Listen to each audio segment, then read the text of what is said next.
So I want to welcome all of you, Brother Priest, Cardinal O'Brien, Father Ed Linton, the director of our house here at the North American College at Caso O'Toole on the Sabatical program, and those who are joining us for these cooking lessons, priests, parishioners, all people who have watched us before. So we're here in Rome, and I'm giving cooking lessons to my brother's priests. So it's always a joy to be here, to be invited by Ed Linton to come and spend time with priests. And the show, last year we did a show called Cooking for One Can Be Fun. You can find it on the cooking show, my Father Zeno's Cooking Lessons. But this time, the title of the show is, Hey, I Can Do That. So instead of ordering pizza or going out to McDonald's, make a nice dinner for yourself. Pour yourself a glass of wine, make a little pasta, make a little appetizer, and go from there. So the first thing I want to show you, and I'm going to have Joe come right over here, is while we were getting ready, we had some appetizers, some crostini.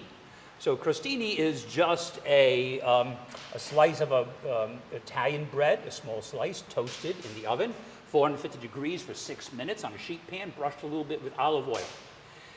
Put them into a paper bag, they'll get a little more crispy, they'll last for a week or two in the paper bag. Don't put them in plastic, don't put them in the refrigerator, put them in a paper bag, all right? And then there's two different kinds of toppings we did today.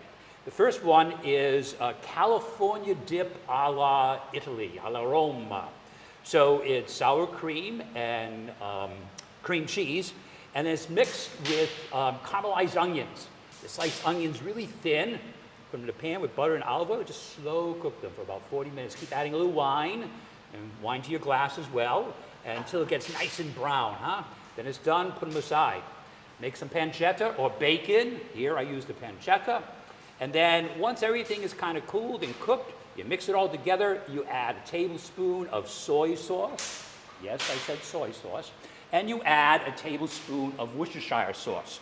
So that first crostini is kind of American, a little bit of Asian, a little bit of Italian. And what did you think, guys? Great. Yeah, very good. All righty. In fact, I had to save the last two because they almost going to eat them on me. The other one, again, is crostini, and what I got first, I spread on it a little fig syrup. Now, you can find it on Amazon, you can find fig syrup, or if you can't find fig syrup, you get some fig jam and just put it in a saucepan, melt it down a little bit, that'll give you fig syrup. Once I brush the crostini with fig syrup, a little cream cheese, on top of that, a little fig jam. On top of that, a little pistachio, crushed pistachio nuts. On top of that, prosciutto. So they came out delicious. I think you like that one too, huh? Good, okay, very good, all right. So I enjoy making these, and there's all kinds of different kind of crostinis you can make. Just the plain crostini bread with olive oil on it is nice. Put a little Parmesan Reggiano on top of it, it's good. Okay. So now, usually in Italy, I'm going to have Joe come over on this side over here. Usually in Italy, salad is served last. In fact, when I was growing up as a kid, salad was always the thing you had last, especially on Sunday, you know, where you had everything. You have salad, and then you had dessert. I remember the first time I went out to eat with high school friends in the high school seminary, Our Lady of Providence, in Providence, Rhode Island. Went out to eat, and they served the salad first. I said, no, it's last. You serve the salad last. And they looked at me like I had 10 heads. But in Italy, insalata mista is served at the end. But today we're going to do an American style. We're going to serve it first. And what I did for you is we're going to serve it kind of in a formed way. These are cucumbers. Mandolin is a little sharp cutting device that cuts things very thinly. And these are, if you get English cucumbers, just one long strip and it's fine. These are just regular cucumbers, so I had to put two together. They stick together pretty nicely. And what you do is you get an Italian dressing. I just make my own from half olive oil, half balsamic vinegar, a little honey, a little mustard, salt and pepper, and mix it all together in a jar, and it's way less expensive than buying all the stuff yourself. Then what you're going to do is, once the salad is tossed with the dressing that I put on the bottom, and that's how you can get away with having a salad, friends coming over, put the salad on the bottom, put the dressing on the bottom of the bowl, and the lettuce on top, put it in the refrigerator, and don't toss it until everybody's there. Otherwise, the salad gets all wilty. So this way, you just have it on the bottom. Maybe a few pieces of the lettuce gets a little soggy, but most of the time, the rest is just fine. And then what you're going to do is right in the center, you're going to put a little bit of the salad. And then we're going to dress it. Now I have some cherry tomatoes here that I have been marinating in the same salad dressing all day. And then I have pecans, one or two. These are sweetened pecans. I get pecans and I get egg white and vanilla, mix it together, add some brown sugar, regular sugar, and cloves, put in the oven for about 40 minutes. I can get you that recipe. Just tell Ed, I'll get all to you. And adds a nice crunch to the salad. Then a few croutons, which I made myself. Again, you just get some nice Italian bread and salt, pepper, and garlic powder, a little parsley, a little olive oil. Toss in the pan, put it in the oven. Again, 375 degrees for about 30 minutes, and you're good. And then some pepita nuts. Very nice. And did I get everything? I did. And so you have a form salad that can make you look like a genius. How did you do that? And it's all a matter of just getting the cucumbers sliced very, very thin. And they stick together nicely. So I was unsure. I brought toothpicks in case they didn't, but you kind of glue together. Right? So there's a little salad. You could serve it at the end of the meal, I suppose, but here we're going to do a little American style and have it as our first course. What was the last thing you put on the salad? Pepita nuts. And I wish I knew what they were, but I love them. Yeah. You can get them stored Pepita. Is anybody familiar with them? They have a nice little crunch to them. And I've been eating them for years. I just don't even know what they are. Oh, and finally, sorry, dried cranberries. Right on top. There you go. Good. All right, so you got a good picture of that? Got it. Excellent. All right. Now let's go to the pasta. We're going to come back over to this side. Tonight I'm going to make a rigatoni. Rigatoni is my favorite pasta. Last year when I was here, I donated to the college a pasta machine. The Philips machine makes wonderful pasta, spaghetti, ziti, rigatoni, shells, everything. We used that last year. But this pasta actually goes better with the dried pasta. Now, Rumo is my favorite. You can get it here in Italy, and you can get it in the United States as well. It's a great, great pasta. So what I have to make it fresh, but I'm going to show you the ingredients. The main ingredient is ricotta, all right, whipped ricotta. So you get the ricotta, and if you have a mixer, you just mix it together.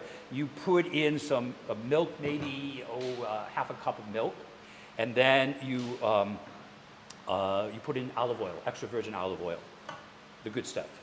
Not Mazola oil, not peanut oil, not canola oil. You get the extra virgin olive oil, huh? And usually really good extra virgin olive oil will have a date on the back. And it'll say this is when it expires. This is expiring on the 30th of February, 2023. Huh? So you got another month. So a real good olive oil will have an expiration on the back. Put it all together, you whisk it together, as I've done, all right? And then you cook the pasta. When the pasta is done, you pour the ricotta on top of it. You get lemon, interestingly enough, lemon and lemon rind. So there's 2 lemons, and the juice from the 2 lemons and the ground up rind itself, not the white part, just the yellow part. Have that all ready to go. You pour this on the hot pasta. You drain the pasta. You put it on the hot pasta back in the pan that you cooked it in. Put that, and then Parmigiano Reggiano, okay, the good stuff. Don't get the stuff in a green can. It says Kraft. If it has the letter S on it, Parmesan, it's like plastic. You spend the money on the Parmigiano Reggiano. And then you finish it with arugula. Arugula is a peppery kind of lettuce. Has a great taste. It's kind of really popular now in the States, but it's always been popular here. You mix it all together. It's a phenomenal taste. You would think lemon and the cheese won't curdle, but it doesn't, and it's a real nice nice flavor. So lemon ricotta, arugula, rigatoni will be our pasta course tonight. Good. Questions? No? It's, I would have made the homemade pasta, but this one really calls for, some pastas call for a dry pasta, like aglio. You have to use dried spaghetti, not the fresh one. It just becomes a, what do they say, mazzabone. It comes all mixed up, huh? Good, all right. So for the main course, give me a second, I'll be right with you, Joe. For the main course,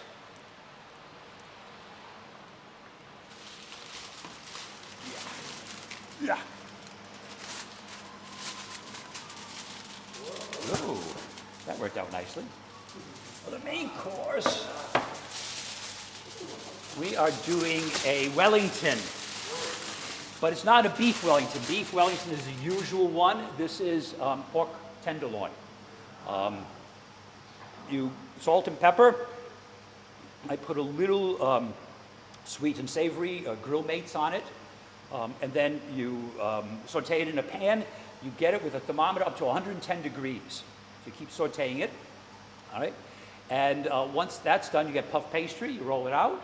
Buy puff pastry in the store. Petridge Farms in the United States has a good brand. You roll it out. Put some mustard, Dijon mustard, and then wrap the tenderloin, the pork tenderloin in prosciutto. All right, so it's all wrapped inside there. Put it on the puff pastry. Roll it. Roll in the sides. And then you put an egg wash on top. Get a brush, a little beaten egg, a little milk, a little water, brush it, stick a few holes in, 375 degrees for about 35, 40 minutes. Comes out nice, you slice it, and you put it on top of our vegetables that we're going to have, and the sauce. So it looks nice. The traditional one is a beef Wellington, which is just as good. But I thought I'd do the pork tenderloin one because I like it as well. Good. So that's our main course, and it comes with 2 vegetables. No potatoes tonight. We're doing 2 vegetables. The first one, let's see what the first one is. The first one is, this is, and I have to put it under the broiler to brown it back up because there's a little butter on the top there, but that will brown when I put it on the broiler. This is carrots and turnips.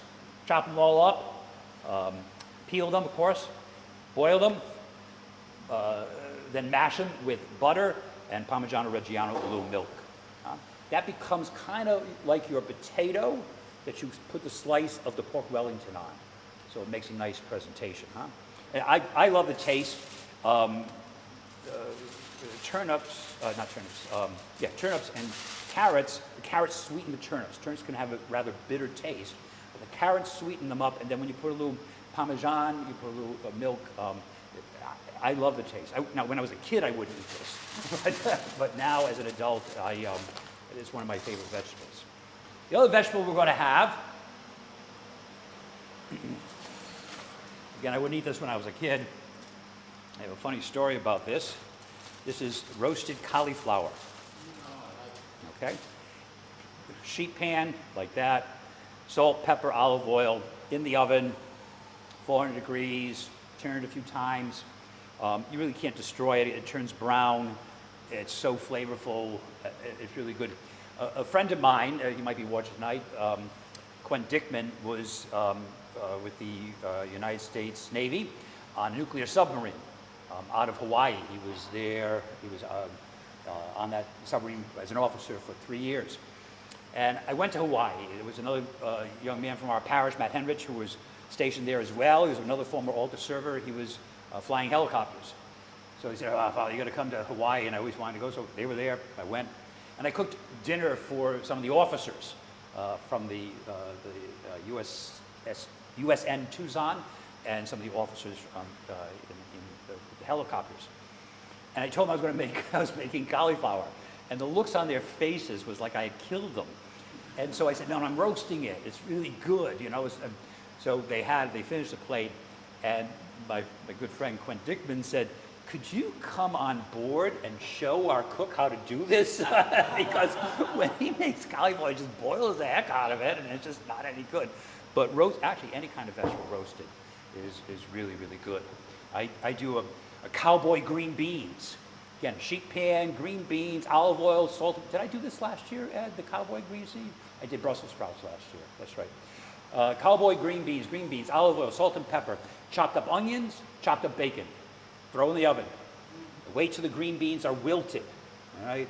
And then you can make it a couple days ahead of time. But cowboy green beans, so it's a great way to roast vegetables. And now, the final thing is our dessert. Our dessert isn't cooked. It's all done in a blender. I had to do it 6 hours ago, so I got here at 12 noon, did that right away, because it has to kind of chill up. So, see if I can get one out here. Looks nice. So it's called pot au creme. And I'll move this out of the way for you, Joe. It's called pot au creme. And everybody's got a blender in your house, huh? For the margaritas, things like that, huh? So you got a blender, right? You got a blender, 12 ounces of chocolate, just milk chocolate, little morsels, put it in. 2 tablespoons of brandy. I could find brandy in our closet, at the closet too, but I use Jack Daniels. Hey, any port in the store, huh? So I use the Jack Daniels. So 2 tablespoons, 1 tablespoon of vanilla, a little pinch of salt, 4 eggs. 1, 2, 3, 4. You crack them, put them in, all into the blender, all right? You make some strong coffee, 8 ounces, with 12 ounces of chocolate. So strong, hot coffee. Put the blender on, it all starts mixing, then slowly pour the coffee in. Don't pour it all in at once because it'll scramble the eggs, and you don't want chocolate scrambled eggs. You pour it in slowly. Let it all blend nice, huh? All right. And then, once that's all done, you put it, I bought these cups with us. I didn't know what we would have here, but these are fine. And then, to top it, I've got some nice biscotti I bought today at that wonderful bakery right near Campo di Fiore. Il Forneo, I think. It's just off the main street. So you put a little cookie in, a little whipped cream, and then if it's Christmas, red and green sprinkles. If it's Halloween, black and orange sprinkles. If it's Easter, yellow and purple sprinkles, huh? And it's a wonderful dish, and you don't even cook it. Everything's done in a blender. And oftentimes I will make it bigger and put it into a small martini glass. And it's a nice presentation, huh? So that is our dessert tonight. Huh? Good. Questions? Now, what I said at the beginning, if you want one of the recipes for any of the things we have, if you contact Antonella or you, Ed. We can send them out. You can send them out, okay, because I have them all on my computer. I can give them to you. And you can Send me like a document. Yep. We'll send them out. I will do that. So you all can have it, yeah. Last year I had papers and everything. It's just easier to send the files out to you, okay? Good. Question? What dessert? How many of that served? Why you describe it? This, in the blender today, usually if I serve it like in a wine glass or martini glass, I'll get 6 servings. But in a glass like this, I got 8 servings out of it with the recipe. So I was a little bit ahead of the game today because I thought I would have to do 3 batches. I only had to do 2. So, yeah. Going back to your salad, what is it that you use to make that cucumber? Oh, a mandolin. Let me see here if I have my mandolin. Don't come back here, it's a mess. Here we go. So, I brought this with me from home.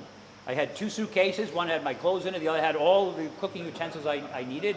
But the North American had great utensils. So this is a mandolin, and you can adjust the knife level, and you can slice potatoes, not tomatoes, it's a little too much, but the cucumber, you just, with the guard, you just slice it and it comes out like this, but it's called a mandolin.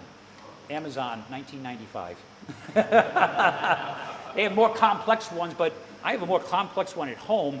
This was easier to put in my luggage, and I actually like this one better, you know? And you just throw it in the dishwasher and it's fine.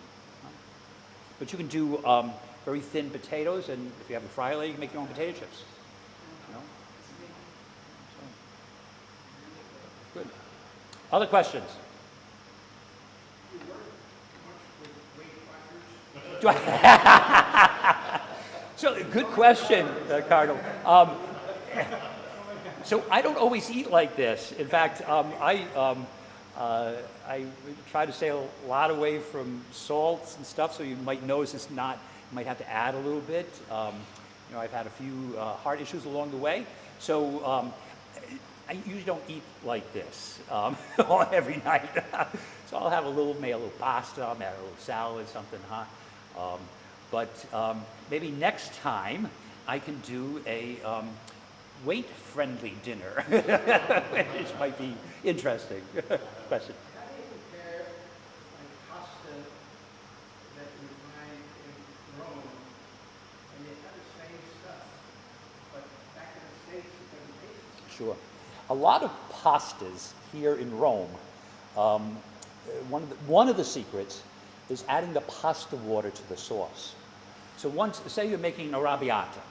Arrabbiata sauce is a hot tomato sauce, usually with garlic and hot peppers and the olive oil. And you throw the tomatoes in and you let it cook slowly.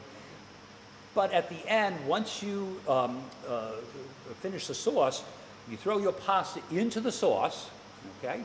So you take it right out, strain it, but you reserve a little bit of the pasta water.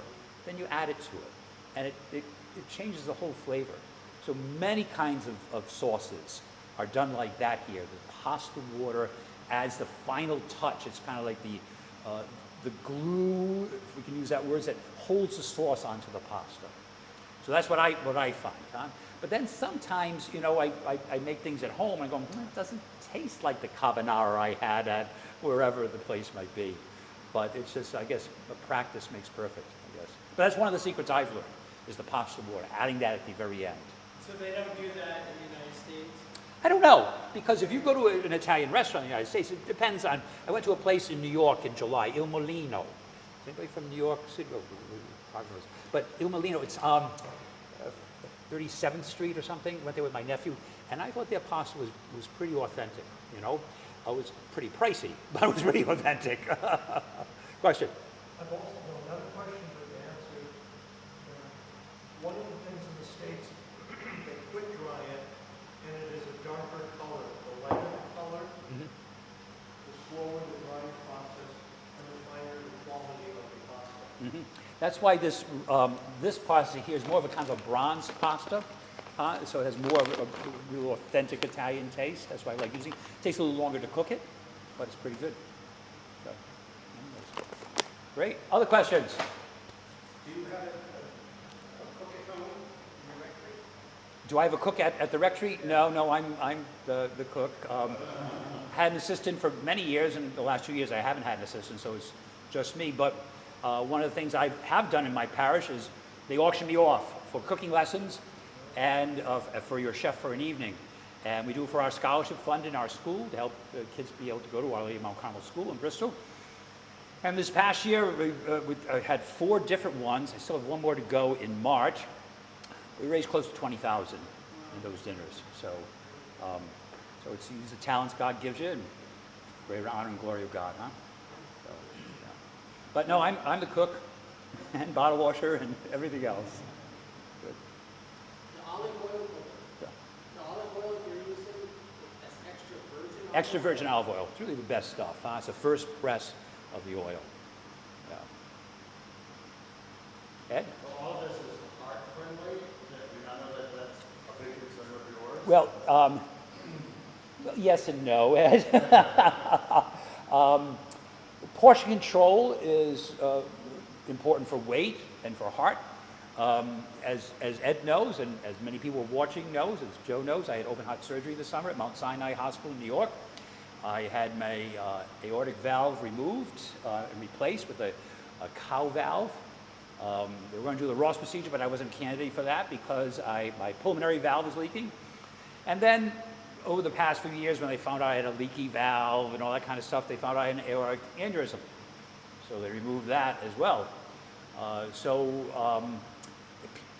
Tell the story. I feel great. Last year when I was here, I thought, gee, I wonder if I'll ever get back to Rome again. You know, a major surgery. The surgery was 7 hours, 7-inch incision. Can't see it nowadays. They use glue. to glue it back. They don't use stitches, they don't use staples. There's a sternum wire for the sternum, but they glue you, Gorilla Glue. Seriously, that's and there's no scar or anything. So, portion control for something like this, a little bit of this, a little bit of that. And then with my Apple Watch, I watch all my blood pressure and my heart rate and blood oxygen and stuff, and feel great, feel wonderful. So you can eat good, but you portion it out. Finally, for me, could I ask you what the diocese does to keep the priests healthy? Many of us belong to health clubs. I do CrossFit and weight training and aerobics. I don't think there's any plan in place that gets us involved in that. It's more of kind of a voluntary thing, huh? But it is important. Keeping your weight down, your blood pressure down is so very important, so that we keep on doing what we do, the ministry we love in the church. So being conscious of the needs of others, but also of ourselves, taking the time like you're doing here for these 3 months. Just time in prayer, study, walking around Rome, kind of recalibrating everything, and then so you're ready to go. I was here in 2019, the best sabbatical group, by the way, just so you know. So we made it just before this one. Before this one, of course, before this one, of course. But luckily, Ed is going to be putting our picture in the wall with 2 candles beside it, and to acknowledge the fact that we were the best group. But it was a wonderful experience for me. We loved it very much, and we got in just before COVID hit in 2020. And Ed and I had talked about doing these kinds of things, and once things got back settled again, came back last year in May, and then now this time. So it's a joy to be here, and Father Ed Linton is a great guide for this program. So we're very, very grateful for all that you do for us. Other questions? Well, we're going to sit down and eat. We're going to sign off from our cooking lessons here, and I'll let all of you who've been watching or who will be watching know how it went. But it's been a great time here in Rome, being with all these wonderful priests. So God bless you all.